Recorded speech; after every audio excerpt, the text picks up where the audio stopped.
It's not good to get into spiritual academics. Spiritual process should never become an academic subject. Unfortunately, it has become for a lot of people. So, I want you to relate this question to yourself. Do not use these things because it becomes an academic subject now. You're assuming there is a karmic body, you're assuming you have a mind. No, I'm saying, you don't really know, isn't it? Okay, if you have a mind, you must be able to locate it, isn't it? Can you locate it?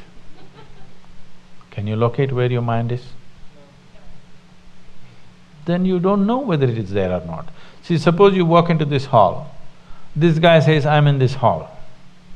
You look everywhere, you go behind this pillar, post, here, there, under this bench, everything. You don't find the guy. Do you have a doubt or no, whether this guy is in this room or not? Yes or no? This is the way, isn't it? So, you look wherever you want, there is no mind. Now, this is not just playing with words. You need to understand, if you want to explore this must come from your context, from the context of your experience of life. Only then it will come out well for you. Right now you're asking an academic question, anywhere you go the same thing, what is the nature of the Atman, what is the relationship between Atman and Paramatman? You've not seen Atman, you've not seen Paramatman. Why are you interested in the relationship?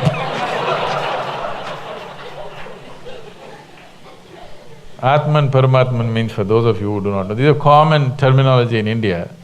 This means the soul and God. What's the relationship? You've not seen both. How do you know they have a relationship? Maybe they're divorced. If you look at the quality of life people are living, probably they're divorced, isn't it?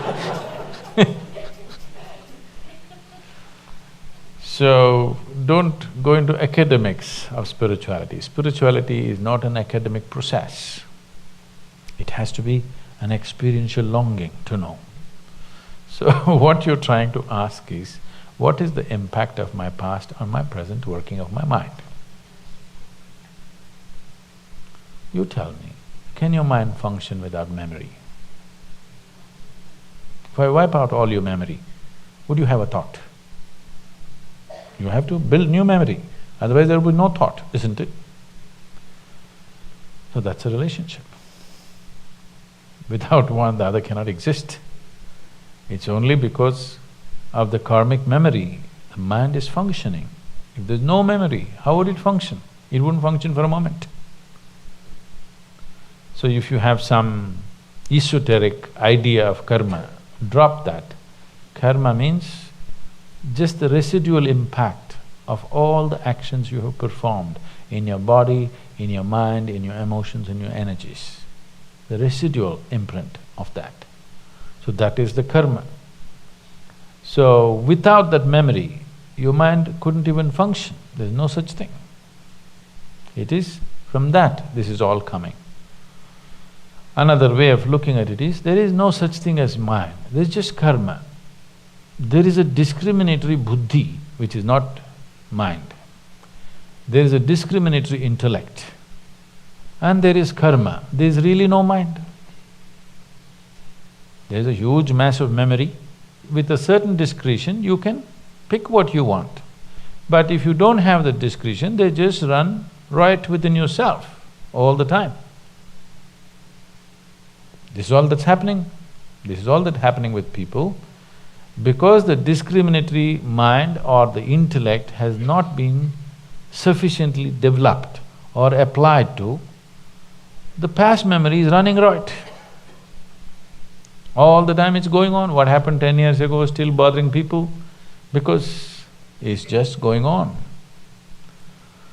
So, whatever ideas you may have, whatever intentions you may have, whatever ambitions you may have,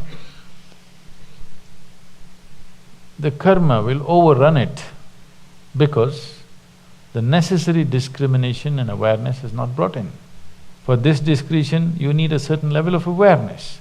Only if that is there, karma can be consciously used. Memory is not a bad thing. Whatever the memory is, whatever the content of the memory, no memory is a bad thing. You remember something horrible, you remember something beautiful, you remember all kinds of things. This is not a problem. The problem is you do not have the necessary discretion to pick what you want when you want, isn't it? That's all it is, isn't it? So all the horrible things that have happened on the planet, usually only what horrible things that are happening, the news cameras go and take all this. It's on the film, it's stored somewhere in a computer. Is it biting you? No. If it is played here also, it need not bite you, only if you react, it bites you, isn't it?